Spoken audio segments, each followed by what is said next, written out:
Hi guys, இளமை காவலர் மற்றும் ராணுவ பயிற்சி மையம் நம்ம ஆவலோட பல நாள் எதிர்பார்த்திருந்த எஸ்எஸ்சி ஜிடிக்கான நோட்டிஃபிகேஷன் இப்போது வந்துருச்சு. 25,487 காலியிடங்களை அறிவிச்சிருக்காங்க. ஒவ்வொரு வருஷமும் நோட்டிஃபிகேஷன் வரும்போது 25,000 30,000க்குள்ளே தான் வரும். நோட்டிஃபிகேஷன் எக்ஸாம் முடிகிற நேரத்தில் அடுத்து பார்த்தீங்கன்னா வேகன்சி கண்டிப்பாக இன்க்ரீஸ் பண்ணுறாங்க. கடந்த ஆண்டுமே பார்த்தீங்கன்னா இதே போல தான் நடந்தது.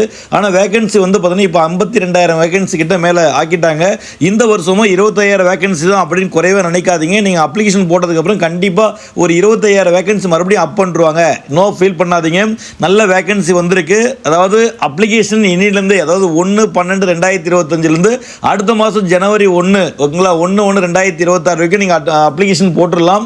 ஏஜ் ரிலாக்ஸேஷன் என்ன கொடுத்துருக்காங்க அப்படின்னு பார்த்தீங்கன்னா, நான் ஏற்கனவே சொன்ன மாதிரி ஓபிசியாக இருந்தால், அதாவது பிசி, எம்பிசி, பிசிஎம், ஓபிசியாக இருந்தால் 26 வயசு வரைக்கும் நீங்கள் அப்ளை பண்ணலாம்.